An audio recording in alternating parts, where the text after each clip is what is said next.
Olá, sejam todos muito bem-vindos ao Intensivão do Setor Fiscal. Eu sou o professor Felipe Guerra e eu gostaria de iniciar agradecendo a presença de todos vocês que atenderam ao meu convite, atenderam a minha convocação de passar aqui uma semana de estudos intensivos focados na área fiscal, focados em acelerar o teu aprendizado desse setor tão relevante que é o setor fiscal para as organizações, para as empresas e também para os profissionais. Então, desde já, eu agradeço a presença de todos vocês e também queria dizer que a gente preparou aqui, eu e toda a equipe, aulas fantásticas que vão te entregar conteúdos de muito valor, materiais de apoio que vão trazer aqui informações complementares àquilo que está sendo mostrado em sala de aula, durante essa nossa aula, para que você possa ter o máximo do aproveitamento dos conteúdos. Então, seja muito bem-vindo ao Intensivão, é um prazer, uma honra poder estar aqui com vocês ao longo dessa semana, ao longo dessas aulas, e podem ter certeza que eu vou fazer o possível para que o seu tempo valha a pena aqui junto conosco, tá? Então, muito obrigado pela presença e pela participação de vocês. Pessoal, eu queria já de antemão pedir assim, desculpas, eu vou estar ficando de lado aqui porque tem um monitor aqui na minha frente, aonde está o material que vocês estão vendo em tela. Então eu vou estar olhando aqui para ele, que é onde está o material que vai me servir de base para mim poder fazer a apresentação dos conteúdos para vocês, tá? Primeira coisa, eu tenho aqui informações, orientações que são muito importantes para o intensivão do setor fiscal. Por isso, preste o máximo de atenção nesse momento, tá? Eu preciso da atenção de vocês nesse momento para que eu possa dar as orientações e as explicações que serão muito úteis, tá? Primeira coisa que eu queria pedir a vocês é assim: chama todo mundo para participar do intensivão do setor fiscal.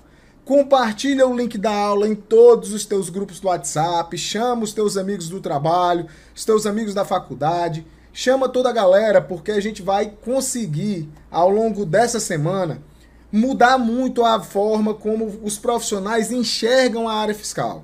Eu tenho certeza que você vai sair daqui transformado, com a mente aberta e diferente no seu pensamento com relação à área fiscal e vai ter aprendido muito na prática como fazer o Simples Nacional, apurar ICMS, PIS e COFINS, regime cumulativo, não cumulativo, lucro real, lucro presumido. Vamos falar também sobre os SPEDs, tudo isso de forma muito prática e principalmente sobre estruturação de estudos, metodologias que possam permitir uma aceleração do teu aprendizado. Portanto, convida todo mundo, chama aí muita gente, compartilha o link aqui nesse nosso momento inicial para que mais gente possa vir participar do nosso intensivão, tá? Outra dica importante, pegue papel e caneta. Dentro dos materiais que a gente está disponibilizando, tem um caderno de anotações que é exatamente para que você possa ir fazer as suas anotações, para que você possa tomar nota dos seus insights e também de todo o aprendizado que vai ser dado aqui ao longo de cada uma das aulas, tá? Não esqueça de também fazer o download dos materiais. Pessoal, diferente de outras edições do Intensivão, as aulas elas vão acontecer diretamente aqui no YouTube, não tem uma plataforma adjacente, tá? Então, você pode ficar concentrado aqui no YouTube, concentrado aqui na sua aula, mandar suas perguntas via chat, que daqui a pouquinho eu vou falar como é que vai ser a dinâmica das respostas às perguntas, mas eu quero e é importante que você faça o download dos materiais. Aqui na descrição do vídeo no próprio YouTube tem um link para a nossa página de materiais. O pessoal da minha equipe também vai colocar aí no chat para vocês esse link para que vocês possam acompanhar aí os materiais, fazer o download. Essa que está aparecendo aí na tela é a página de materiais, tá? Essa é a página de materiais, eu vou dar um zoom aqui nela. Essa é a página de materiais, onde a gente tem aqui, ó, as informações sobre o download, tanto do cronograma do evento, quanto o caderno de anotações e as partes da apostila. A apostila ela vai ser liberada por partes, tá, pessoal? Cada aula vai ter a sua parte da apostila sendo disponibilizada e essa apostila ela tem uma senha que eu vou revelar ao longo da aula, tá? Então, ao longo da aula, eu revelo a senha da apostila para que você possa acessar o conteúdo, tá? Então, nós disponibilizamos para vocês, como vocês podem ver aí na tela, um calendário do evento, que vai dizer aqui o dia, o horário e também qual é o título da nossa aula. Por exemplo, hoje, dia 8 de março, a gente está começando o intensivão com a aula 1, que é exatamente as 6 fases para você aprender de verdade a atuar no setor fiscal. Pessoal, o conteúdo dessa aula, ele é um conteúdo de nivelamento. Seja você um profissional com 10, com 15 anos de experiência, seja você alguém que está começando agora na área fiscal, que está dando seus primeiros passos, essa aula é importantíssima, porque é ela que traz os conteúdos fundamentais, a base da atuação dentro do setor fiscal, tá? Na aula 2, a gente já vai entrar na parte 1 do nosso método de estudos aplicado, que é onde eu vou mostrar como que você vai usar o SPED e os portais do governo para adquirir experiências práticas. Eu vou dar mais instruções a respeito da aula 2 ao longo dessa nossa aula 1, tá? Portanto, prestem muita atenção em tudo que vai ser dito aqui na aula 1. Mas nós vamos praticar demais durante o intensivão do setor fiscal. Na aula 3, que vai ao ar na sexta-feira, dia 12 de março, às 20 horas, sexta-feira é sextou de intensivão do setor fiscal, certo? A gente vai apresentar a estruturação do plano de estudos, que é o plano que vai te transformar de um operador do setor fiscal em um especialista na área fiscal. Esse plano eu levei anos desenvolvendo, eu vou explicar toda a lógica dele aqui durante o evento, e eu tenho certeza que você vai chegar na aula 3 ansioso por cada detalhe daquilo que eu vou mostrar para vocês, tá? E na aula 4, no domingo à noite, domingão, nós vamos entender como é que você vai aplicar o método e uma estratégia de estudos 100% alinhados, 100% adequados para se tornar um analista fiscal de sucesso, um profissional bem remunerado da área fiscal, um analista fiscal que recebe bons honorários, que recebe bom salário e que é realizado pessoal e profissionalmente. Então, percebam pelo cronograma do evento que ele foi todo desenhado para que você tenha o máximo de aproveitamento, tá? Portanto, o convite que eu tenho a fazer para você é: entre no intensivão do setor fiscal com a cabeça focada aqui, com seu coração aqui, para que você possa aproveitar o máximo de cada um dos conteúdos, tá? Nós também preparamos um caderno de anotações, tá? Esse caderno de anotações você pode imprimir ele aí para que você possa ir fazendo as suas pontuações e anotando seus insights. Aqui ele tem um reforço do nosso calendário e lá no final ele traz aqui as nossas redes sociais, canal do Telegram, o perfil lá do Instagram para você estar sempre acompanhando os nossos conteúdos, tá? Portanto, não deixe de baixar os materiais, além também de fazer o download da apostila, tá? A apostila, como eu disse ao longo da aula, eu vou estar liberando ela para vocês, tá? Então, vamos voltar aqui para o nosso material. Agora que eu já falei sobre o download dos materiais, como é que vai se dar essa dinâmica, eu quero falar um pouco sobre as dúvidas da aula, tá? Pessoal, eu estou aqui com 2 telas acompanhando as perguntas, as mensagens que vocês estão mandando, mas eu vou construir durante a aula uma linha de raciocínio que ela é lógica, ela é técnica, ela tem muitos números e eu preciso fundamentar tudo aquilo que eu vou dizer para vocês.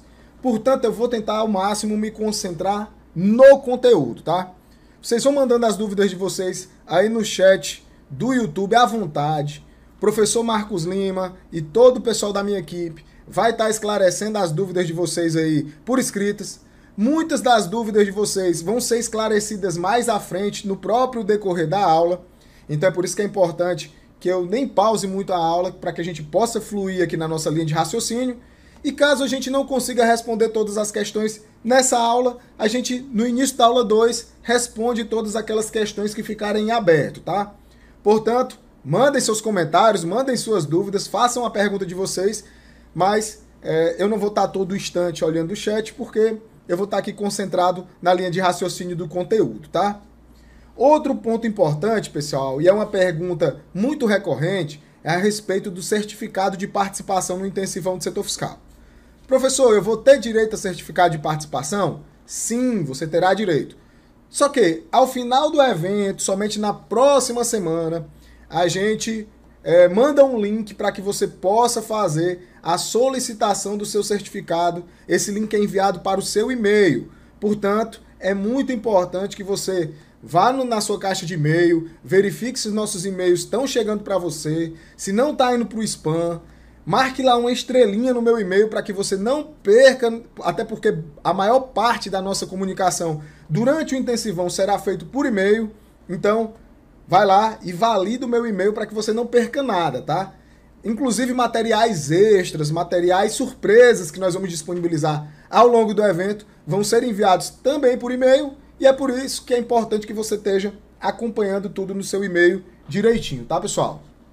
Pois bem, já estamos aqui com 10 minutos de aula, eu acredito que já deu tempo aí das pessoas chegarem, já deu tempo da gente se reunir, as informações mais importantes já foram dadas e a gente vai então dar início ao nosso conteúdo. E nesse momento é importante porque eu quero te fazer uma promessa, pessoal.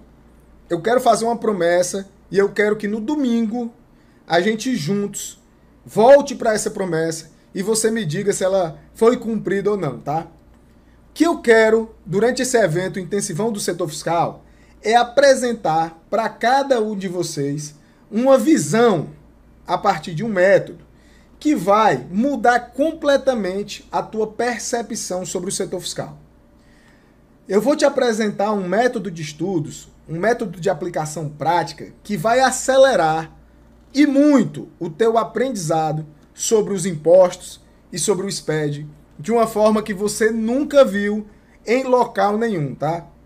Essa é uma metodologia que foi criada por mim, com a ajuda do professor Marcos Lima, que foi maturada, desenvolvida ao longo dos anos, e a gente vai entregar tudo em detalhes para vocês.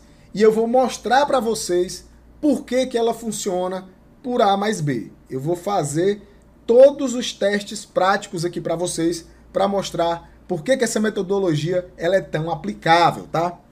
Pois bem, pessoal, e por que a gente desenvolveu essa metodologia? Por que a gente decidiu montar o intensivão do setor fiscal, pessoal?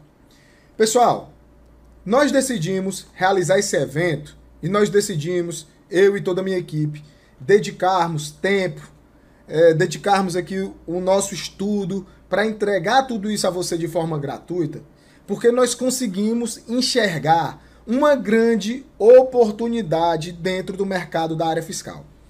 Professor, que oportunidade é essa? Pessoal, existem muitas, mas muitas empresas em busca de bons profissionais da área fiscal. Muitas empresas.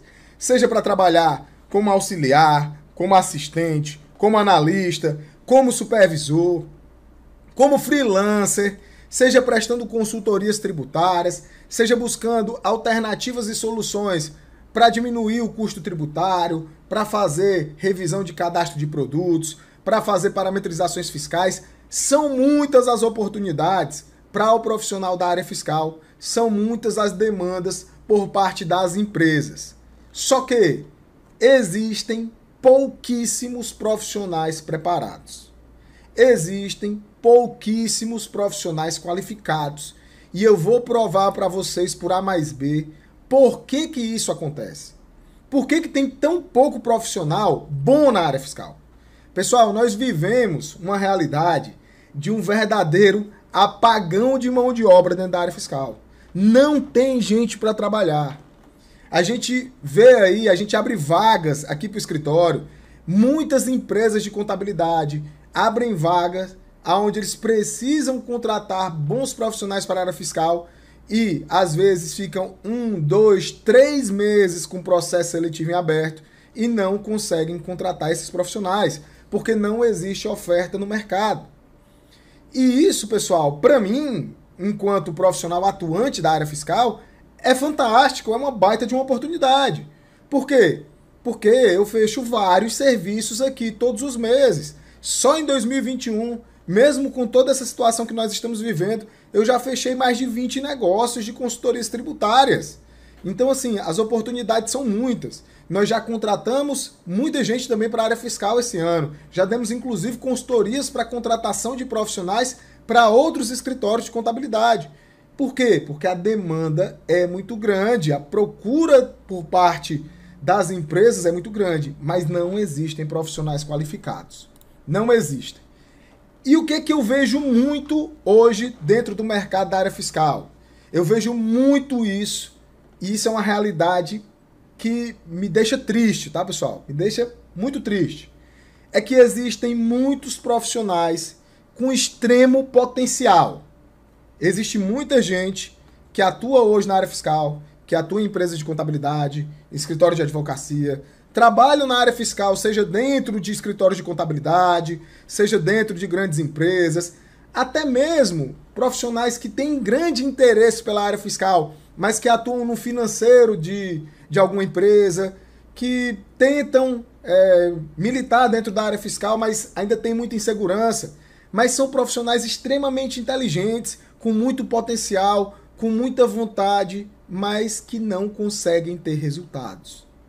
Não conseguem ter resultados. São poucos os profissionais da área fiscal hoje que conseguem utilizar o seu conhecimento para de fato gerar resultado. Por quê? Porque não sabe como fazer isso. Ele ainda tem as ideias muito embaralhadas na sua mente. Ele ainda não tem segurança sobre os conhecimentos que tem na área fiscal. É até por isso que a nossa primeira aula vai te mostrar as 6 fases que você precisa para atuar de verdade na área fiscal. Porque eu tenho certeza que existem aí alguns de vocês que estão na área fiscal há anos, e se sentem completamente perdidos. Assim como tem gente que chegou agora e que é mais do que normal, tá meio sem saber quais passos dar, sem saber o que seguir, e aqui nós vamos te dar todo esse caminho, tá, pessoal? Nós vamos te dar todo esse caminho. E aí a gente começa raciocinando por que existem profissionais com tanto potencial que não conseguem transformar isso em resultado. Você pode estar se perguntando agora, mas professor, por que isso acontece? Por que isso acontece? Pessoal, existe uma resposta técnica e lógica para isso, tá? E ela está aqui, eu quero que vocês acompanhem comigo na tela, tá? Vocês podem ver aí pelo material que em 31 anos da Constituição Federal de 1988 foram editadas mais de 6 milhões de normas. Em 31 anos foram editadas mais de 6 milhões de normas. Dessas normas, nós temos hoje vigentes no Brasil mais de 790 mil normas vigentes. Tá? Dessas 6 milhões que foram editadas, nós temos mais de 790 mil normas vigentes. E quando a gente fala exclusivamente de matéria tributária, já foram editadas mais de 403 mil normas tributárias. Pessoal, isso dá um equivalente a mais de 2,14 normas tributárias editadas por hora no Brasil, todos os dias úteis. Pessoal, eu não sei se essa informação ela é tão chocante para vocês, mas para mim ela é demais, tá? Ela é demais. Existem muitas, mas muitas normas tributárias sendo editadas dia após dia na área fiscal. E isso faz, pessoal, com que o trabalho do profissional da área fiscal seja extremamente complexo. Para vocês terem uma ideia, atualmente nós temos no Brasil 63 tributos vigentes. E além desses 63 tributos vigentes, nós temos 97 obrigações acessórias. Pessoal, é um verdadeiro manicômio tributário. É uma loucura o nosso sistema tributário nacional.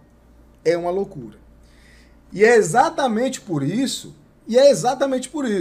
que tem tantos profissionais que atuam na área fiscal ano após ano, têm experiência prática, mas que por não terem uma boa base, por não terem uma metodologia lógica da estruturação dos seus conhecimentos, do seu conteúdo e até mesmo das suas experiências, eles não conseguem materializar aquilo que sabem em resultados.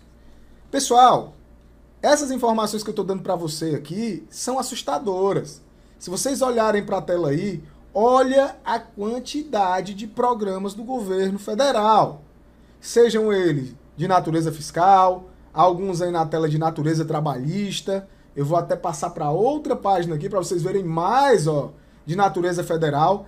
E aqui tem 68 programas nessas duas telas que eu mostrei para vocês, tá? 68 programas. E eu só mostrei aqui aspecto federal e trabalhista. Eu não mostrei aqui obrigações acessórias de caráter estadual. Eu não mostrei obrigações acessórias de caráter municipal. Então, vejam que é completamente absurda a situação que o profissional da área fiscal ele vive. Se a gente pegar um exemplo prático aqui, só para vocês terem uma noção, materializando isso, trazendo para o nosso dia a dia, só o regulamento do imposto de renda, tem mais de 1.000 artigos. Só o regulamento do imposto de renda de 2018, ele tem mais de 1.000 artigos. Se a gente for pegar que nós temos 63 tributos, e eu estou falando de um deles, cuja legislação principal, eu nem estou falando das legislações adjacentes, tá? Que são muitas também. Se a legislação principal tem mais de 1.000 artigos, com uma linguagem técnica, complexa, pessoal, isso é de explodir a nossa cabeça, isso é loucura. Isso é loucura. Mas calma. Eu não estou aqui para te desanimar não, tá? Eu não estou aqui para fazer você desistir da área fiscal, não. Eu estou só apresentando de forma totalmente plausível para você os argumentos lógicos pelo qual não faz sentido você tentar atuar nessa área fiscal louca que nós temos no Brasil se você não tiver metodologia, se você não tiver uma estratégia de estudos, uma estratégia de aprendizado, de estruturação dos teus conhecimentos. Senão você vai ficar louco. Você não vai conseguir aprender. Pessoal, uma pessoa lá do Distrito Federal, um advogado tributarista lá do Distrito Federal, ele imprimiu toda a legislação tributária brasileira. E ele montou esse livro aí que vocês estão vendo na tela. Olha o tamanho dessa brincadeira aí, pessoal. Já pensou?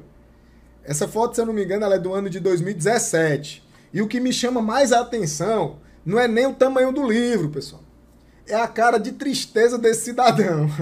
Porque quando ele terminou de imprimir esse livro já estava desatualizado, porque nós temos 2,14 normas tributárias sendo editadas no Brasil a cada dia útil. Qual é a conclusão que nós chegamos, pessoal? Qual é a conclusão que nós chegamos quando a gente se depara com essa situação? Aprender toda a legislação tributária brasileira é humanamente impossível. Ponto. Essa é a afirmação base que nós chegamos aqui, talvez, no ponto clímax desse primeiro momento da nossa aula, dessa introdução da nossa aula, que é aprender toda a legislação tributária brasileira é humanamente impossível. Não tem como. Não tem como para mim, não tem como para vocês, porque não foi feito para ser aprendida por completo. Mas aí, pessoal, gerado todo esse climão, essa tensão que eu posso sentir daqui, essa tensão de vocês, eu quero te fazer uma pergunta que vai provocar uma reflexão interessante, tá? Quem foi que disse que você precisa aprender tudo? Quem foi que disse que eu preciso entender da legislação dos 63 tributos para ser um bom profissional da área fiscal, um profissional especializado? Quem foi que disse que eu preciso decorar, saber de cabeça toda a legislação fiscal e tributária para ser um especialista na área fiscal? Quem foi que disse isso para vocês? Se isso é humanamente impossível. E é interessante, pessoal, porque pouquíssimas vezes na nossa vida a gente é provocado a refletir sobre a realidade que é posta pra gente. Porque a realidade que é posta pra gente é que para mim ser um especialista na área fiscal eu tenho que saber de tudo. Para mim ser um tributarista eu tenho que ter todas as respostas na ponta da língua. Porém, pessoal, eu vou te ensinar a partir do meu método e eu vou te mostrar por que esse método funciona, como é que você vai ter as respostas certas na hora certa. Por quê, pessoal? Porque foi exatamente com base nessa premissa de que eu não precisava saber tudo, eu não precisava decorar tudo, que nasceu o meu método de estudos. O método de estudos que eu vou mostrar para vocês é um método que eu utilizo. É o que me mantém atualizado na área fiscal.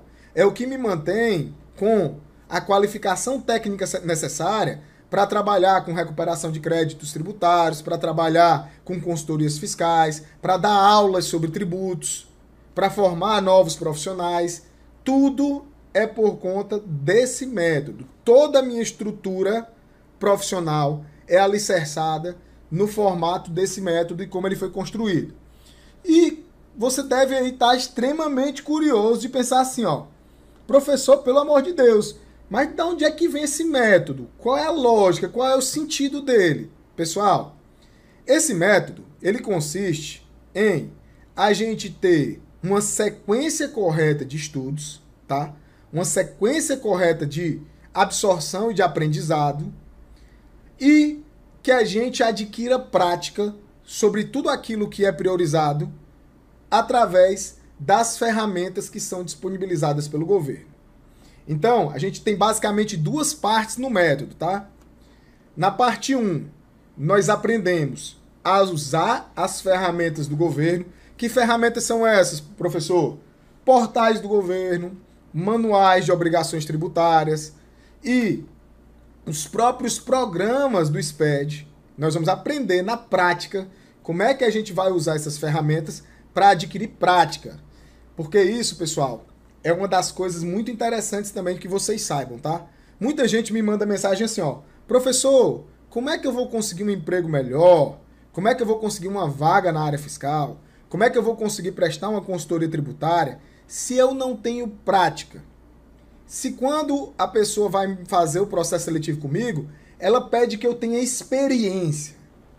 Pessoal, falando em nome de muitos, mas muitos empresários contábeis, tá? Quando alguém lhe pede experiência, o que na verdade a pessoa está lhe pedindo é prática. Quando alguém lhe pede experiência, o que a pessoa está lhe pedindo de verdade é prática. Por quê? Porque a prática acelera o teu processo de adaptação no novo trabalho. Se você tem prática, você chega e já vai executar, já vai trabalhar. Não é a experiência em si, até porque tem gente que passa anos dentro de um escritório de contabilidade e passa dentro de um arquivo, passa dentro de um trabalho de preenchimento de controles auxiliares e não adquire experiência, prática, né? Não adquire prática. Então, quando alguém te pede experiência, na verdade o que a pessoa está te pedindo é prática. E eu vou te mostrar na aula 2, que é extremamente possível, é muito possível, que você adquira uma profunda prática, mesmo que você não tenha experiência dentro do chão de uma empresa de contabilidade, dentro do chão do setor fiscal, mesmo que você não esteja no campo de batalha efetivamente, é possível você adquirir prática. E eu vou te provar isso por A mais B. Nós vamos na aula 2 apurar PG-10, apurar o DAS dentro do PG-10, né, dentro do programa do Simples. Nós vamos calcular ICMS dentro do SPED fiscal. Nós vamos calcular PIS e COFINS cumulativo e não cumulativo dentro da FD Contribuições. Nós vamos fazer a apuração do lucro presumido, do lucro real dentro do SPED ICF. Tudo de forma completamente prática, tá? E a segunda parte do meu método, segunda parte do nosso método de estudos, consiste em uma estruturação lógica dos estudos. Em uma estruturação lógica dos estudos. E é exatamente essa estruturação lógica que eu vou te apresentar na aula 3. Lá eu vou te mostrar qual é a técnica que nós utilizamos de priorização de estudos. Por quê? Porque, pessoal, o que eu aprendi na prática é que existe uma sequência lógica de estudos. Existem princípios que se repetem em vários tributos. Existe uma base, existe um alicerce que, se você dominá-lo, você consegue caminhar de forma muito mais segura, muito mais tranquila, por todos os tributos que você vai utilizar na prática. E é exatamente isso que eu vou te mostrar na aula 3. Exatamente isso que eu vou te mostrar na aula 3, tá? Então vem comigo aqui, vamos só entender um pouco de como é que esse método ele foi criado antes da gente chegar nas 6 fases aqui que são a nossa base do conteúdo de hoje, tá? Primeira coisa, pessoal, quando eu comecei na área fiscal, eu caí completamente de paraquedas. Alguns de vocês conhecem um pouco da minha história. Eu fiz o curso técnico em contabilidade antes de fazer a faculdade de ciências contábeis. Depois que eu me formei contador, eu fiz pós-graduação, fiz mestrado, estou concluindo meu doutorado, a tese já está pronta, estou só esperando a data para fazer a defesa, porque é em Portugal, e Portugal está fechado, mas assim que reabrir, eu vou lá fazer a defesa do meu doutorado. Eu já escrevi mais de 6 livros da área tributária, livro Descomplicando o SPED, Descomplicando o Setor Fiscal, Contabilidade, Auditoria e Gestão Tributária. Eu construí toda a minha carreira dentro da área fiscal. A área fiscal é a minha paixão dentro da contabilidade. Só que, assim como muitos de vocês, eu caí completamente de paraquedas no setor fiscal. Eu fui buscar um estágio e eu estava procurando um local para concluir o meu curso e alguém me ofereceu uma vaga de trabalho como estagiário dentro do setor fiscal. E eu cheguei numa empolgação muito grande, pessoal. Eu cheguei numa empolgação muito grande. Por quê? Porque eu ia ter um trabalho, era o meu primeiro trabalho assim formal, era a primeira vez que eu ia trabalhar com a área que eu tinha decidido fazer a minha faculdade, que eu já estava concluindo o meu curso técnico. E eu estava muito empolgado mesmo. E todos os dias eu ia para o meu trabalho e fazia exatamente as mesmas coisas. Eu fazia exatamente as mesmas coisas de forma totalmente repetitiva, sem técnica, sem raciocinar muito. O que é que eu fazia? Recebia a documentação que vinha da empresa, conferia essa documentação, organizava ela. Depois que organizasse, escriturava os documentos no sistema, preenchia planilhas auxiliares que as pessoas mais experientes tinham me ensinado a preencher. Elas diziam, preenche essa informação aqui que tu tira desse canto. Preenche essa informação aqui com esse outro dado. Então, eu preenchia essas planilhas, fazia a geração das guias dos impostos com base no resultado dessas planilhas e com base nos relatórios do sistema. E depois, eu enviava as obrigações acessórias. Pessoal, esse trabalho era extremamente burocrático, repetitivo, cansativo, mas no começo eu nem sentia, eu estava naquela empolgação de estar trabalhando na minha área. Porém, pessoal, chegou o que obviamente ia chegar. Chegou um momento aonde eu me vi completamente estagnado. Por quê? Porque eu queria crescer profissionalmente. Eu queria ganhar mais. Eu queria assumir mais responsabilidades. Eu queria me tornar um analista, eu queria me tornar um supervisor. Eu queria ver uma progressão na minha profissão, ver uma progressão na minha área de atuação, mas eu não via. Por quê, pessoal? Porque o crescimento, ele requer que você saiba resolver problemas maiores. E eu não sabia resolver problemas maiores. Então, por exemplo, quando os clientes chegavam com dúvidas mais complexas, eu não sabia como responder. Quando eu tinha que fazer uma análise, um estudo tributário para dar um parecer fiscal, eu não sabia como fazer. Eu não sabia como fazer uma apuração de ICMS com substituição tributária se fugisse daquilo que foi ensinado. Porque eu não tinha base. Eu não sabia fazer uma apuração de PIS e COFINS não cumulativo se não fosse daquelas mesmas empresas que eu já fazia todo mês. Por quê? Porque eu só sabia fazer daquele formato que eu tinha sido ensinado, tirando aquele mesmo relatório do sistema, tirando a mesma informação da planilha, para poder fazer essa apuração. Eu não conseguia fazer uma apuração do lucro real. E aí, quando eu ia estudar, e quando as situações começavam a chegar para mim, eu percebia que até o que eu achava que eu sabia, eu não sabia. Então, por exemplo, eu achava que eu era fera em Simples Nacional depois de 2 anos e meio ali trabalhando. Eu achava que eu era fera em Simples Nacional. Quando eu decidi estudar mais, quando eu decidi me aprofundar, eu vi que eu não sabia de nada.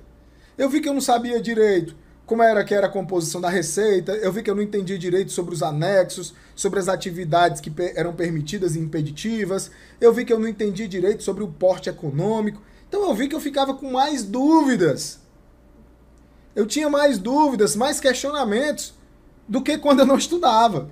Então, muitas vezes, isso acaba sendo uma fuga pra gente. A gente diz, eu não vou nem estudar porque eu vou ver que eu tô fazendo tudo errado. E eu confesso a vocês, pessoal, que eu sou uma pessoa muito determinada, né? E como eu queria crescer na minha área, eu não só queria, como eu precisava. Havia um desejo muito grande no meu coração de crescer pessoal, profissionalmente, de ganhar mais. Eu já era pai, eu precisava pensar no meu futuro, dar um futuro melhor para minha filha. Eu queria muito isso, então eu decidi estudar. Cara, eu vou estudar. E aí, pessoal, eu confesso para vocês que foi pior. Porque quando eu comecei a estudar, eu comecei a ficar com muito medo. Eu comecei a ficar com muito medo de estar fazendo as coisas erradas. Por quê? Porque tudo que você comete de erros dentro da área fiscal pode acarretar em multas para os clientes. E aí, toda vida que eu ia estudar mais, que eu ia conhecer, e eu ficava mais assustado. Que eu dizia, cara, vai levar multa, esse cliente vai ser multado, vai ser descontado do meu salário, e eu já fui descontado do meu salário por multa de DCTF em atraso, já foi descontado do meu salário porque eu apurei imposto a maior, porque na época eu não entendia, eu fazia só o que a planilha mandava.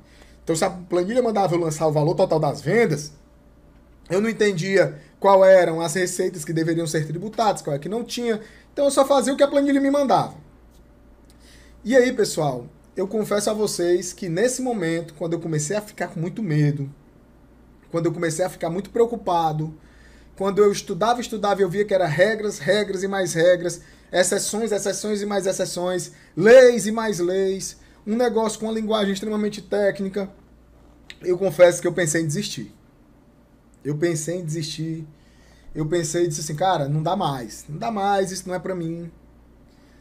Até, pessoal, que finalmente, dentro da minha cabeça, com aquele sentimento de medo, com aquele sentimento e sendo combatido pela vontade de crescer, pela vontade de vencer dentro da minha profissão, eu comecei a estudar mais e tentar estruturar com a mente muito analítica, né? Geralmente os profissionais da área contábil, fiscal, eles têm uma mente muito matemática, muito de processos. Então eu fui começar a estruturar como é que ia ser meus estudos.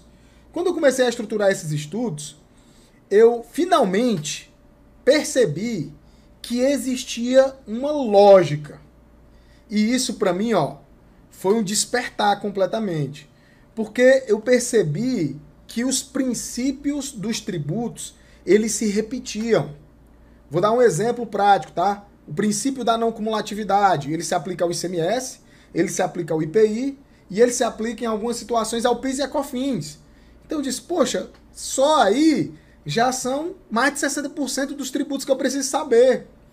E se eu entendo bem o que é esse princípio da não cumulatividade, se aplica a todos. Então, se eu sei o que é a não cumulatividade, eu sei o que são créditos, eu sei a essência do que são débitos, eu sei o que é a substituição tributária, eu sei o que é o regime monofásico. Isso explodia a minha mente, porque eu dizia, poxa, até que enfim as coisas estão começando a fazer sentido. Existia uma sequência, existia uma lógica, existia um processo que poderia ser repetido. E desde então, foi que eu criei o meu método.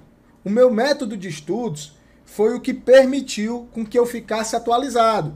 Porque eu peguei toda aquela bagunça, toda essa bagunça que é a legislação tributária, que eu expliquei por A mais B aqui, que é a bagunça que existe na legislação fiscal, e fui dando lógica, eu fui organizando, eu fui dando sentido.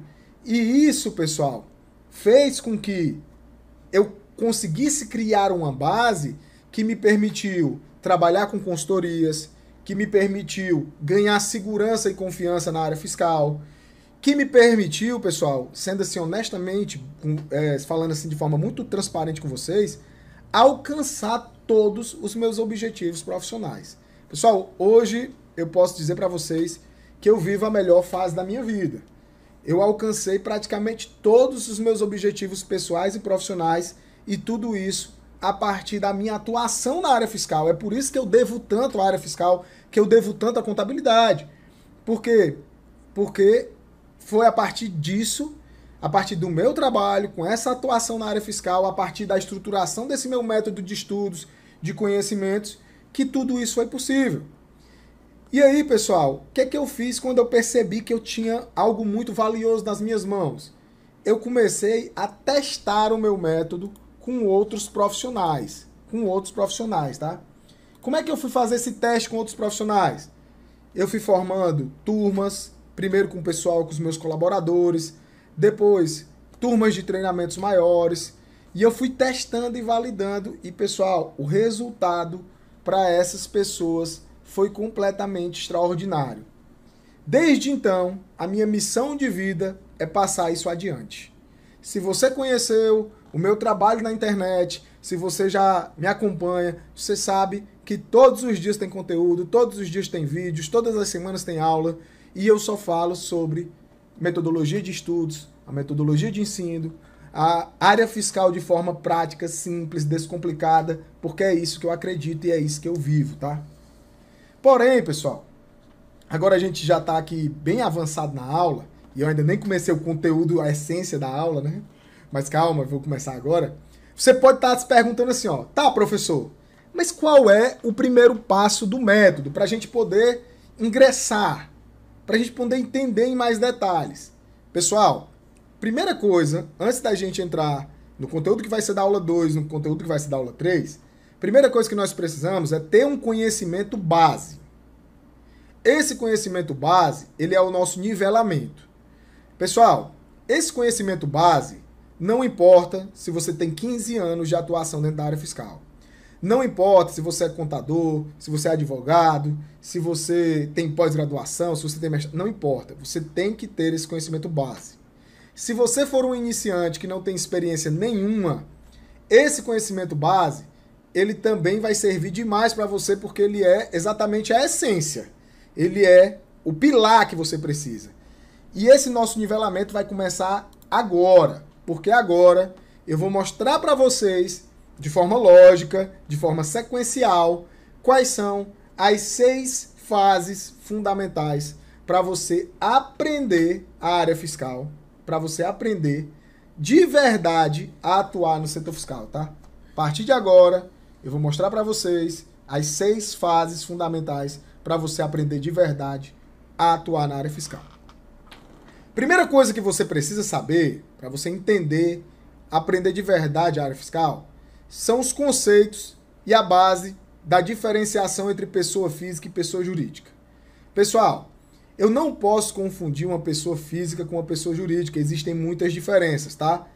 Além disso, você também precisa saber quais são os principais tributos, aqueles que vocês precisam priorizar nos seus estudos, tá? Priorizar na aquisição de conhecimentos práticos. Então vamos lá. Nós temos algumas diferenças, pessoal, entre pessoa física e pessoa jurídica. A pessoa física, pessoal, é a pessoa natural, somos eu e você. Nós temos obrigações de natureza principal, enquanto pessoas físicas, e obrigações de natureza acessória. O que são essas obrigações de natureza principal e acessória? Isso são as nossas obrigações tributárias. Isso estão previstos lá no Código Tributário Nacional, no CTN. Então você, como pessoa física, tem como obrigação principal a obrigação de pagar os seus tributos. Que tributos? Imposto de renda, pessoa física, é uma dessas obrigações. Pagar o ICMS, pagar o PIS e COFINS. Apesar de a legislação, nós vamos ver lá na frente, tá?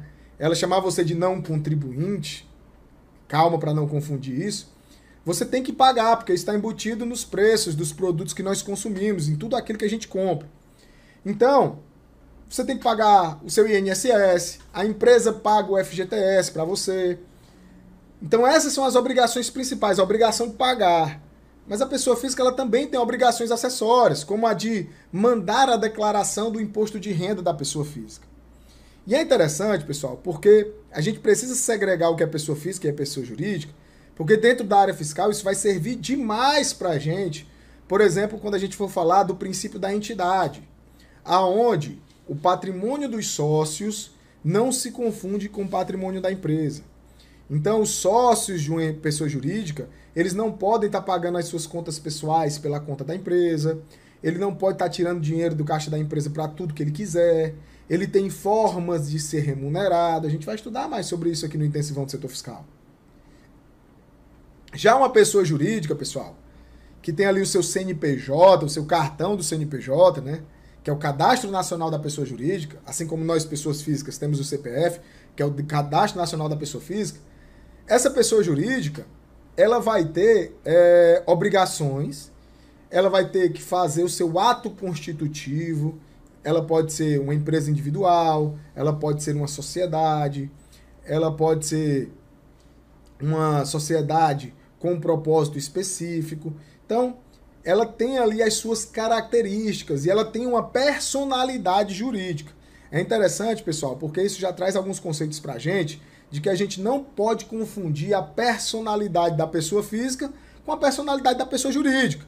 Por exemplo, quando a gente vai fazer estudos tributários, é muito comum que eu tenha em algumas empresas sócios que são extremamente prudentes, mas que do ponto de vista tributário, a pessoa jurídica, a empresa, toma decisões muito agressivas, faz planejamentos tributários agressivos, enquanto os sócios são prudentes nas suas decisões enquanto pessoa física.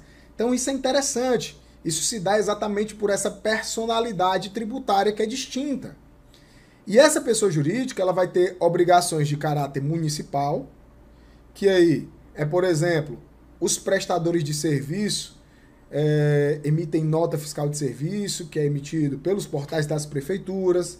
Eles vão ter que pagar, por exemplo, o ISS, o Imposto sobre Serviço de Qualquer Natureza. Já as empresas comerciais, elas têm algumas obrigações de natureza estadual, porque em cima da circulação de mercadorias vai incidir um imposto muito importante, que é o ICMS. E dessa forma, essa empresa comercial vai prestar contas com o Estado desse ICMS. E nós temos as obrigações de natureza federal, que independente de você ser um prestador de serviço, independente de você ser uma indústria, um comércio, você vai ter as suas obrigações de natureza federal e nós vamos ter alguns tributos importantíssimos de natureza federal, como, por exemplo, o imposto de renda da pessoa jurídica, a contribuição social sobre o lucro líquido, o PIS e a COFINS nas suas modalidades.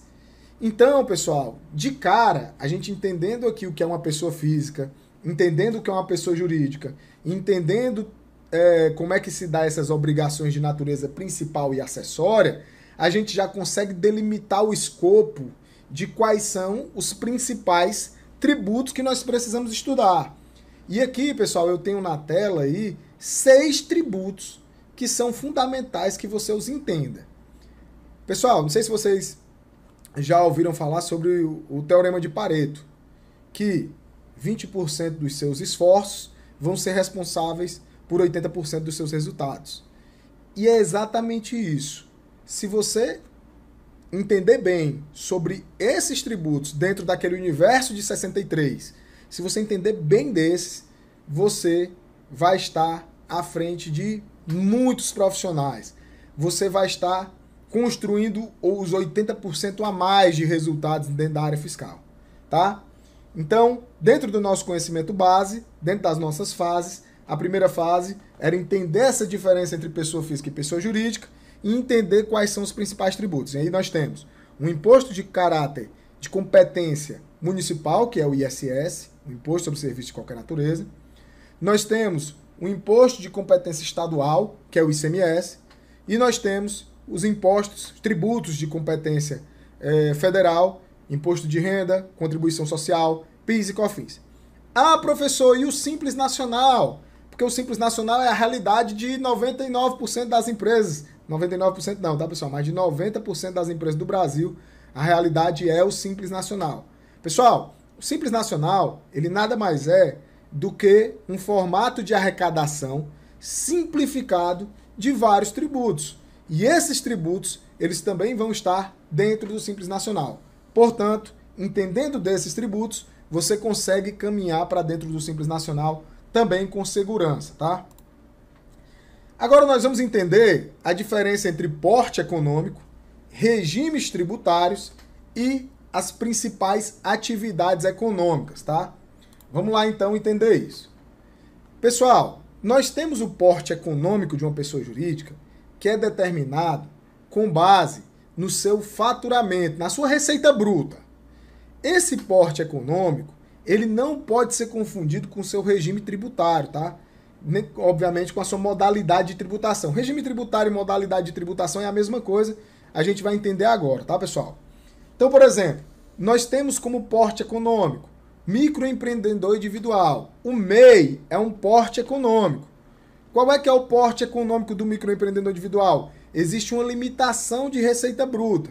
Aquelas empresas que elas faturam até R$ 81 mil por ano, elas podem estar na condição de porte econômico de microempreendedor individual. Ah, professor, mas o MEI também não é um regime de tributação? Mais ou menos, pessoal. O MEI é um regime que está dentro do Simples Nacional, aonde o contribuinte ele faz o recolhimento por meio de parcelas fixas. Então, o microempreendedor individual nada mais é do que um porte econômico que tem uma conexão com o regime de tributação do Simples Nacional. Bom, pessoal, dentro do porte econômico nós temos também as microempresas e as empresas de pequeno porte. Dentro das microempresas nós temos aquelas que elas têm uma receita bruta anual num valor até R$ 360 mil. Se ela tem essa receita bruta anual até R$ 360 mil, o seu porte econômico é de microempresa.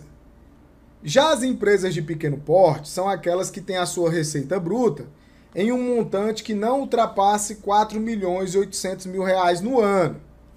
Detalhe importante, pessoal, é que isso faz com que a gente já tenha uma percepção de que o porte econômico, ele não está diretamente atrelado ao regime tributário.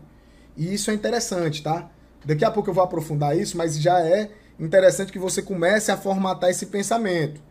O porte econômico, ele não está diretamente relacionado ao regime tributário. E aí, pessoal, eu dividi aqui as demais pessoas jurídicas. A gente poderia ter empresa de grande porte, dentre outras. Só que a Receita Federal, as empresas de médio porte, só que a Receita Federal, ela diz o seguinte: aquilo que não é MEI, aquilo que não é microempresa e aquilo que não é empresa de pequeno porte, elas são demais pessoas jurídicas, que são as empresas normais, digamos assim. É um termo utilizado pela Receita Federal, demais pessoas jurídicas, e a gente pode entender como sendo as empresas normais, porque são aquelas que não são micro e pequenas empresas, nem MEI, né? E aí, pessoal, a gente vai para os regimes de tributação. Nós temos alguns regimes tributários e é muito importante que a gente entenda mais sobre eles. Obviamente que a gente não tem condição de aprofundar detalhes sobre cada um dos regimes tributários dentro do intensivão, porque a nossa ideia é dar um conteúdo de forma intensiva para você aqui ao longo dessas aulas.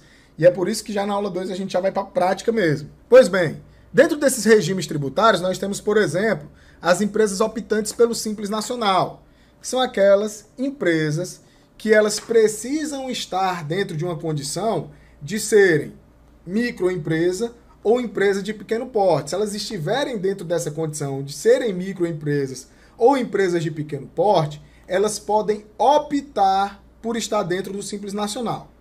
Obviamente que existem outras regras, tá? Que envolvem a composição do quadro societário, que envolvem as atividades que estão sendo exercidas pela pessoa jurídica. A gente vai falar um pouco mais sobre isso na aula 2, tá? Até porque a gente vai entrar na prática, como eu disse para vocês.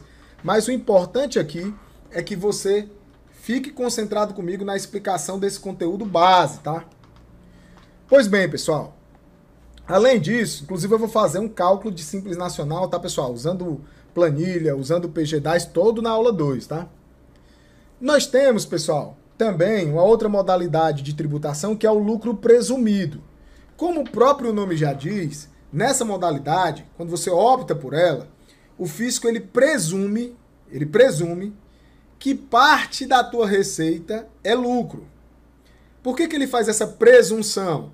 Para que ele possa determinar quanto que é o teu lucro estimado, para que possa ser cobrado o imposto de renda e a contribuição social sobre o lucro líquido. Porque imposto de renda e contribuição social são tributos diretos que vão incidir diretamente sobre o lucro. Ainda nessa aula, eu vou te explicar a diferença entre tributo direto e tributo indireto, tá? E aí, pessoal, nós temos também as empresas tributadas pelo lucro real.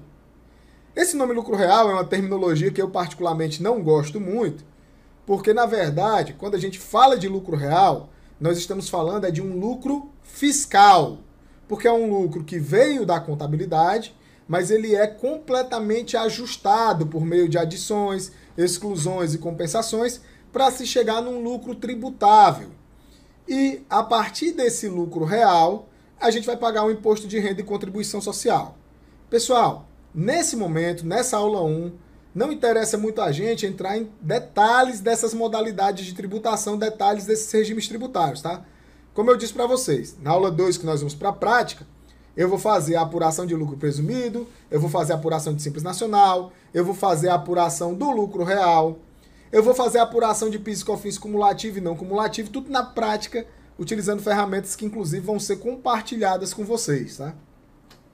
Nós temos uma quarta modalidade de tributação, que é o lucro arbitrado, que é quando há um arbitramento do lucro. Esse arbitramento, dentro da legislação tributária, existem algumas hipóteses para que ele possa ser optado, né? E essas hipóteses tanto podem ser de arbitramento por parte do próprio contribuinte, que decidiu por arbitrar parte do seu lucro, como por parte do fisco, quando ele, por exemplo, entende que o contribuinte deixou de cumprir com algum tipo de obrigação que permita determinar de forma mais precisa quanto foi o lucro da empresa. Então o fisco ele pode arbitrar, ele pode chegar e dizer, não, estou entendendo que 20% do que você vendeu é lucro, então estou fazendo esse processo de arbitramento. Então, é interessante eu conhecer que existem esses portes econômicos, tá? Que eu expliquei para vocês. Que esses portes econômicos são diferentes das modalidades de tributação, são diferentes dos regimes tributários, e entender quais são as principais atividades econômicas. Nós temos como principais atividades econômicas a indústria. A indústria, pessoal, são aquelas empresas que trabalham com a transformação de bens, com o processo de beneficiamento. Lá no regulamento do IPI, nós temos no artigo 4º do regulamento do IPI o conceito de industrialização, que aí é o beneficiamento, o acondicionamento, o recondicionamento, tem uma série de regras para a gente entender o conceito de industrialização. Mas o que é importante para a gente é entender que existem as indústrias, as equiparadas à indústria, que são empresas que, mesmo não tendo uma atividade diretamente de indústria, o seu tratamento tributário será equiparado ao de uma, tá? Nós temos o comércio, que são aquelas empresas que compram mercadorias para revender, que são a maior parte das empresas do nosso país, tá? Elas compram mercadorias ou através de uma importação, ou compram diretamente da indústria e pegam aquelas mercadorias para fazer a revenda. Nós temos os prestadores de serviços, que é o caso de contadores, advogados, dentre outros prestadores de serviços, tá? Pessoal de serviço de manutenção, de ar-condicionado, de TI. E nós temos o pessoal do terceiro setor, que são as entidades sem fins lucrativos. Então essas são as principais atividades que você também precisa entender. Como eu disse, obviamente que a gente precisaria detalhar bastante aqui mais conceitos sobre tudo que a gente está estudando. Mas, como vocês sabem, o nosso tempo aqui dentro do intensivão é curto. Então a gente está tentando direcionar e ser bem objetivos. A gente já está com 1 hora de aula, para vocês terem uma ideia, quase 1 hora de aula. Então a gente está tentando ser o máximo objetivo possível para que a gente possa ter o máximo de aproveitamento dos nossos conteúdos, tá? Eu quero estimular vocês a continuarem mandando as perguntas, tá, pessoal? Eu tô acompanhando, tô vendo que tem perguntas sendo feitas aqui no chat. Continuem fazendo perguntas, continuem mandando as suas mensagens, que nós vamos estar respondendo todas elas lá na aula 2, tá? Aquelas que não forem, obviamente, já respondidas pelo próprio conteúdo, tá? Pessoal, terceira frase. Entender sobre principais normas e obrigações tributárias. Pessoal, como a gente viu, existem mais de 403 mil normas tributárias sendo editadas aí, ou seja, significa que elas estão vigentes no nosso país. E essas normas tributárias, elas são muitas. Professor, eu vou ter que estudar todas? Não. Como eu já falei para vocês, a gente está fazendo um afunilamento dos nossos estudos para que nós possamos chegar naqueles conteúdos que são mais importantes, mais relevantes. E aqui eu já fiz um trabalho de deixar isso extremamente mais mastigado e mais fácil para você. Eu já vou te dizer quais são os conteúdos mais relevantes e mais importantes. E também você precisa ter em mente o conceito de obrigações tributárias. Eu até já expliquei lá no início o que são as obrigações tributárias. São obrigações de natureza principal e obrigações de natureza acessória. A obrigação principal como sendo a obrigação de pagar o tributo e a obrigação acessória como sendo a obrigação de prestar informações sobre como que você chegou naquele valor de tributo, naquele cálculo de tributo. E agora eu vou explicar para vocês, vou mostrar qual é o regime tributário, qual é a principal norma aplicável, qual é a principal obrigação de pagamento e quais são as obrigações acessórias principais, tá?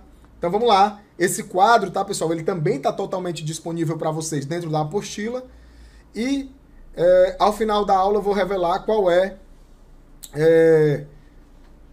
o código, tá, para que você possa acessar a apostila, tá?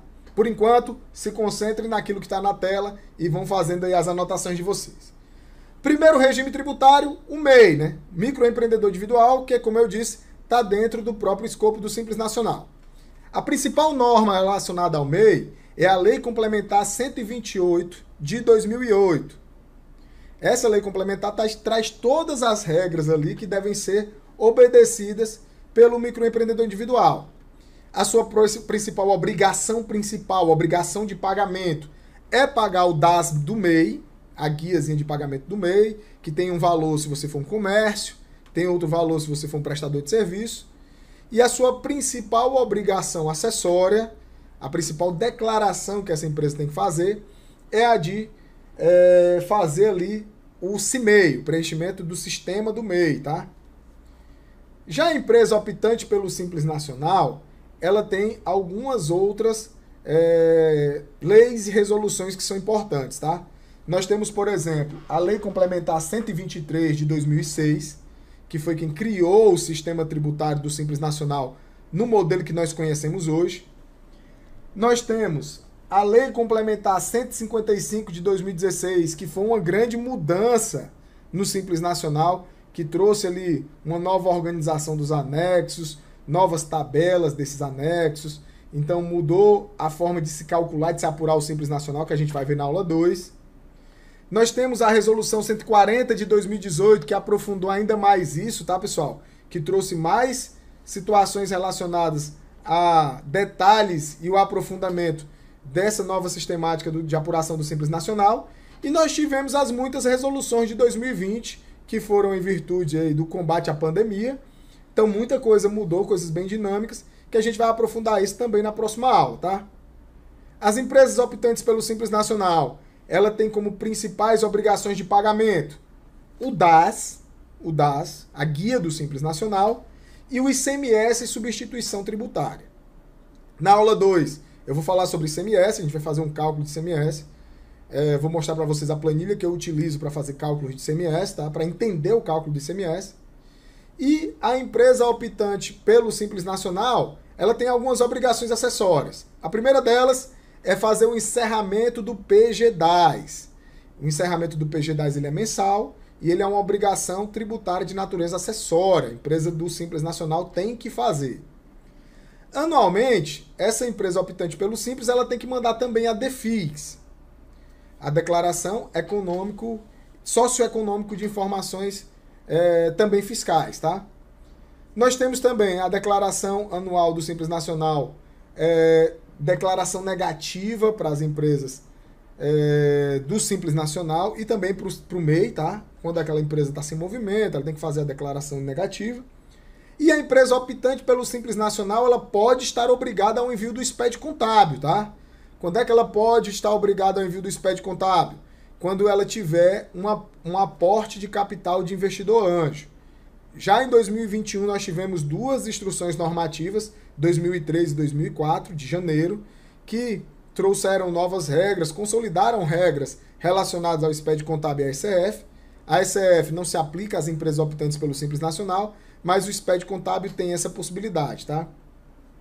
Já as empresas optantes pelo lucro presumido, ela tem uma série de normas e algumas elas são mais importantes, como eu mostrei para vocês aqui na tela, tá?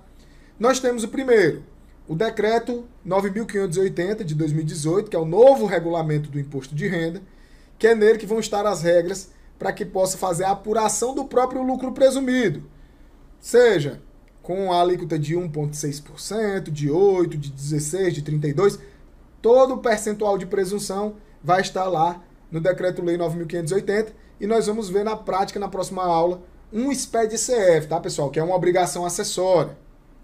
Nós temos também a Lei 9.718 de 1998, que vai tratar das regras para o regime cumulativo das contribuições para PIS e COFINS, que é aquele aplicável para as empresas do lucro presumido. E aí, pessoal, também na aula 2 nós vamos fazer um cálculo prático, tá? Do regime cumulativo e do regime não cumulativo das contribuições para PIS e COFINS. E nós vamos ver também a aplicação prática disso dentro da FD Contribuições. Nós temos, pessoal, a Lei Complementar 87 de 1996, que é a Lei Candir. Essa lei, ela é a regulamentação complementar principal envolvendo o ICMS. O ICMS é um dos tributos mais importantes do nosso país.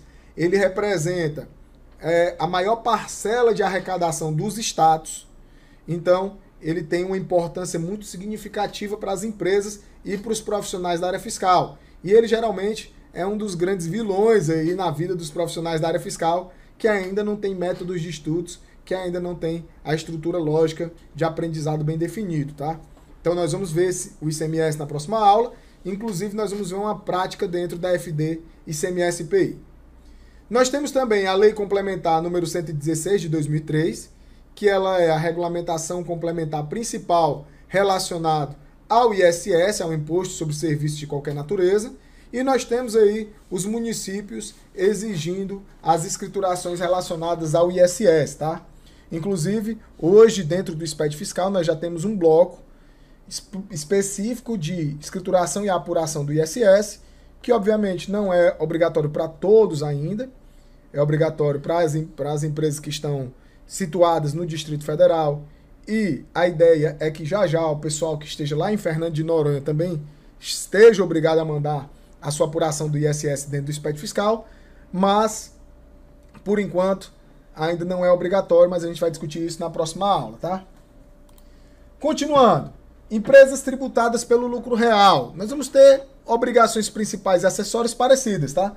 Só um detalhe, viu, pessoal? Aqui para o lucro presumido nós também temos a DCTF, tá? Eu vi que alguém já perguntou aqui no chat, e a DCTF, professor? A DCTF, ela também funciona para as empresas do lucro presumido. Tem que mandar a DCTF, tá? E aí nós temos também a EFD Reinf, a depender do calendário e tal, mas a gente não vai entrar nesse aspecto aqui nessa primeira aula. Então, nas empresas do lucro real, nós temos também o decreto 9.580 de 2018, que já se repete lá do lucro presumido, porque é o mesmo regulamento do imposto de renda, tá? Nós temos as leis 10.637 de 2002 e 10.833 de 2003, que tratam da não cumulatividade para PIS e COFINS. No artigo 3º dessas leis é que vão ter lá as hipóteses de crédito de PIS e COFINS, a gente vai estudar isso na aula 2. E nós vamos ver a FD Contribuições. Vocês estão percebendo que eu já estou até repetindo algumas normas, né? Porque elas são complementares.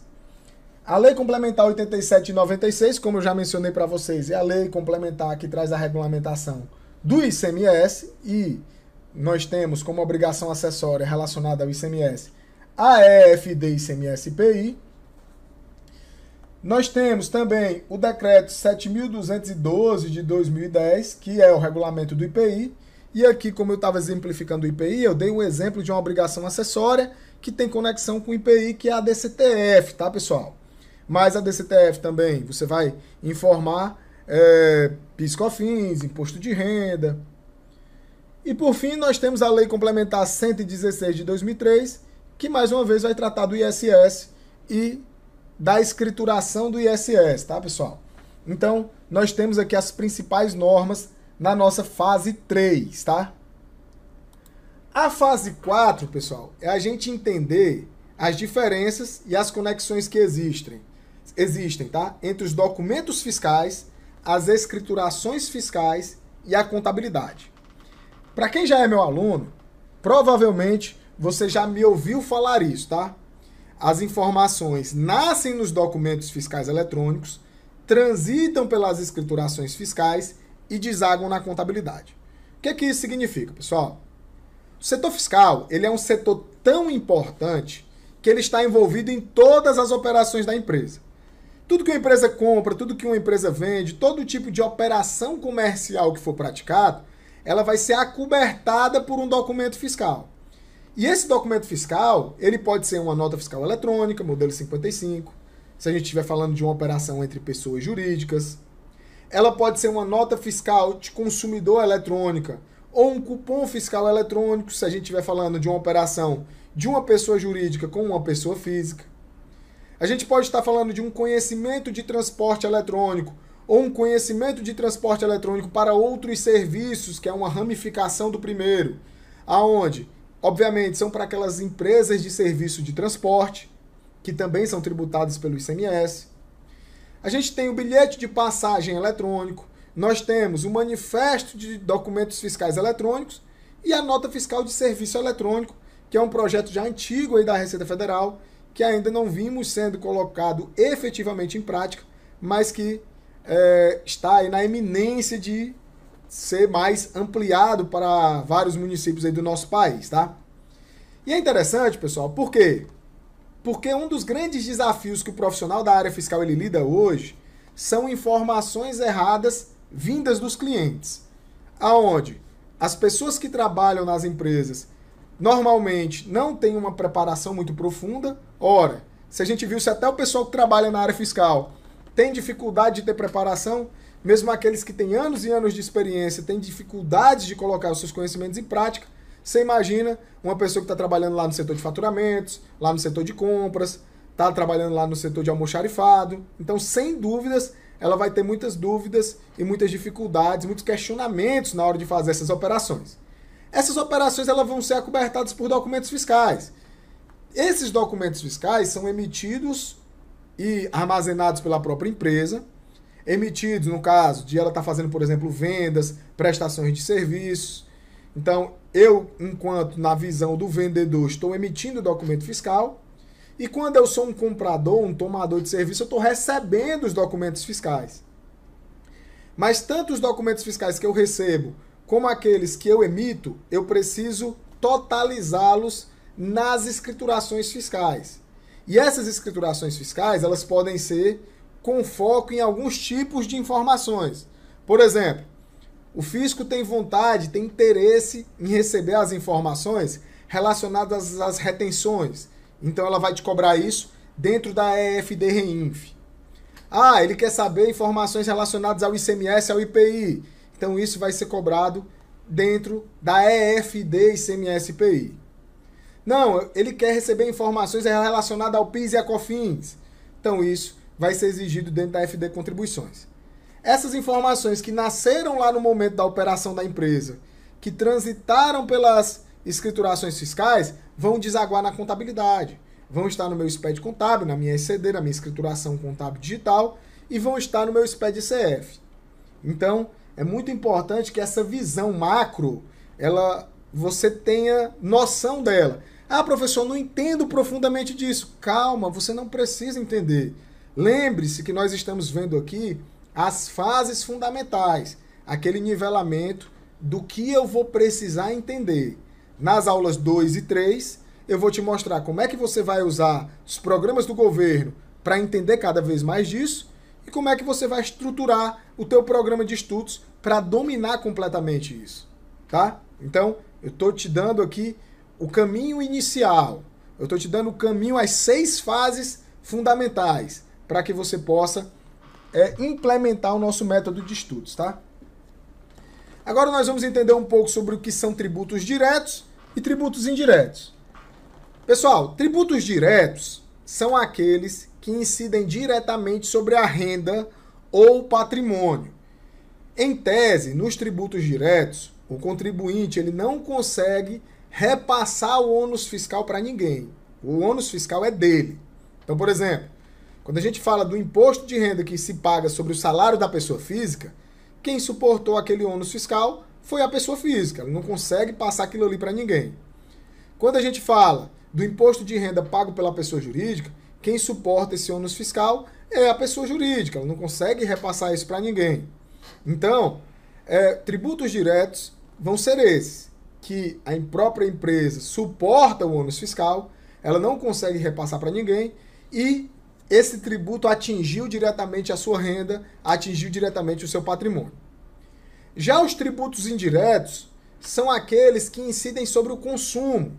Esses são os tributos invisíveis. São aqueles tributos que estão dentro do preço de tudo que a gente compra. Um celular que a gente compra, um computador que se compra, um copo, uma água. Dentro deles vão ter PIS, COFINS, ICMS, IPI. Dentro de um serviço que você toma, tem o ISS. Então, nos tributos indiretos, eles têm também algumas características. Primeira delas, eles incidem sobre o consumo de bens ou serviços. Segunda característica, repassa-se o ônus fiscal sempre para o próximo da cadeia econômica. Na aula 2, quando eu for mostrar para vocês a planilha do ICMS, vocês vão entender que nós, enquanto consumidores finais, somos quem mais sofremos com relação ao ICMS, porque somos nós quem vamos suportar o maior ônus fiscal. Então, os tributos indiretos são aqueles aonde estão embutidos dentro do preço. Então, se você pagou R$1.000 num celular, ali dentro tem 30%, 40% de tributo. Se você comprou um carro de R$100.000, lá dentro vai ter 30%, 40% de tributo. E esses tributos que estão incidentes ali naquela operação são os tributos indiretos, tá? E nós temos, pessoal, para finalizar aqui a sexta fase fundamental, para que você possa construir os conhecimentos fundamentais dentro da área fiscal, é a reforma tributária. Pessoal, tem muita gente que encara a reforma tributária com medo, tá? Mas a reforma tributária, você que está aqui comigo no Intensivão do Setor Fiscal, vai encará-la como uma grande oportunidade. Por que a reforma tributária é uma grande oportunidade?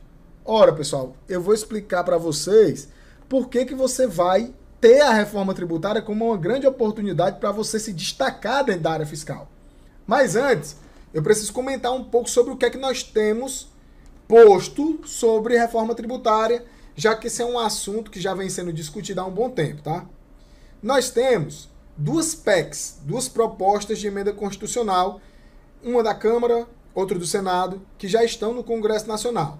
A PEC 45 de 2019 e a PEC 110 de 2019. Ambas essas PECs, elas visam na substituição gradual, pausada, em um longo espaço de tempo, que dura ali uma transição de 5 a 10 anos, tá? De 5 a 10 anos, onde a gente tem uma transição de alguns tributos indiretos, no caso da PEC 45, de 5 deles, IPI, PIS, COFINS, ICMS e ISS, uma transição para o IBS, o Imposto sobre Bens e Serviços. Já a PEC 110, ela trabalha com escopo maior de transição. Seria mais tempo para que a gente viesse a um novo modelo, ao modelo do IBS, o Imposto de Bens e Serviços, até porque ele acopla a essa substituição um universo maior de tributos. Aí nós teríamos o IPI, o IOF, o PIS, a PASEP, COFINS, CID combustíveis, salário educação, ICMS, ISS. E nós temos, pessoal, dentro desse universo de propostas de reforma, também o projeto de lei 3887, que foi entregue pelo governo federal, pelo ministro Paulo Guedes, ao Congresso Nacional, que objetiva a substituição das contribuições para PIS e COFINS pela CBS, a Contribuição sobre Bens e Serviços. Pessoal, primeira coisa que eu tenho que estabelecer para vocês sobre a reforma tributária. A reforma tributária ela é ótima para profissionais como a gente da área fiscal. Por quê? Porque ele vai trazer um universo onde, se as empresas precisam hoje do auxílio de bons profissionais da área fiscal, com qualquer reforma tributária que saia, elas vão precisar ainda mais. E existe uma frase que diz que o empreendedor, é aquele que enxerga nas dificuldades oportunidades. Então a gente tem que enxergar nesse universo de dificuldades que existem hoje dentro da área fiscal as muitas oportunidades que também estão sendo postas para a gente. E uma das coisas que eu mais digo é o seguinte, vocês podem ver aí nessa imagem. A reforma tributária, ela vai trazer os profissionais da área de fiscal de novo para a linha de largada. Eu uso sempre essa analogia porque ela é muito interessante, porque imagine o seguinte, imagine como é injusto você que está iniciando agora na área fiscal ter que competir com profissionais que estão há 5, há 10, há 15 anos no mercado. Só que quando a gente tem uma reforma tributária, volta todo mundo para a linha de largada, porque todo mundo tem que estudar de novo, todo mundo tem que entender, todo mundo tem que interpretar. E é interessante isso porque eu vivenciei uma transição dessa na prática, que foi quando o SPED surgiu, e eu abracei o SPED com muita vontade, disse que o SPED seria uma grande virada de chave na minha carreira, e eu colhi muitos frutos de ter apostado nisso. E eu estou muito animado com as possibilidades que a reforma tributária traz, porque vai ser a tua oportunidade de partir na frente. Mas é interessante porque, assim, o que a gente precisa ter em mente é que quem são os profissionais que verdadeiramente vão partir na frente? Aqueles que já tiverem o que eu estou chamando, né, de memória muscular, que é aqueles profissionais que já tiveram uma boa base dos tributos. Até porque a gente vai conviver aí num período de, no mínimo, 5 anos com um modelo novo proposto pela reforma e o modelo anterior de apuração dos tributos. Então, a nossa metodologia de estudos, que prioriza aquilo que é mais importante, já vai ser utilizado também pela reforma tributária. Então, você já está estudando o hoje, aprendendo o que funciona hoje, com um olhar certeiro no amanhã. É por isso que os meus alunos, eles não têm um pingo de medo da reforma tributária. Pelo contrário, eles estão, assim como eu, ansiosos para aproveitar as mais novas oportunidades que a reforma tributária vai trazer e que serão muitas, como eu disse para vocês, tá? Pois bem, pessoal, estamos chegando então ao fim da nossa aula 1. Essas são as 6 fases. Eu vou até recapitular aqui as 6 fases com vocês, tá? Na primeira fase, foi a gente entender bem qual a diferença dos conceitos de pessoa física e pessoa jurídica e entender quais são os tributos que precisam ser priorizados. Na segunda fase, é a gente conhecer sobre as diferenças entre porte econômico, regime de tributação e a diferença entre as principais atividades que são exercidas hoje pelas empresas. Na terceira fase, consiste em a gente saber quais são as principais normas e as principais obrigações tributárias, sejam principais ou acessórias, para cada regime tributário. E aí eu montei aquela tabelinha bonitinha para vocês, que vai do MEI até o lucro real. Na quarta fase, a gente entendeu que existem documentos fiscais eletrônicos, que esses documentos eles vão ser utilizados conforme as atividades que forem serem praticadas pelas empresas, que essas informações que estão nos documentos fiscais eletrônicos, que nasceram nos documentos eletrônicos, transitam pelas escriturações fiscais digitais e desaguam na contabilidade.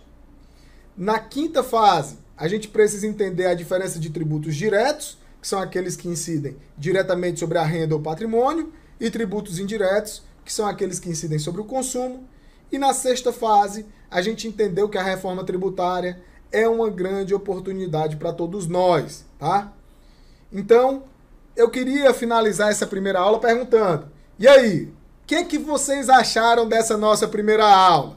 Deixa aqui embaixo no chat um comentário, diz o que é que você achou dessa aula 1, se ela fez sentido para vocês, desde a parte da construção da linha lógica, daquilo que é a atuação na área fiscal, até as 6 fases. Quero que você diga se você gostou, se fez sentido para você.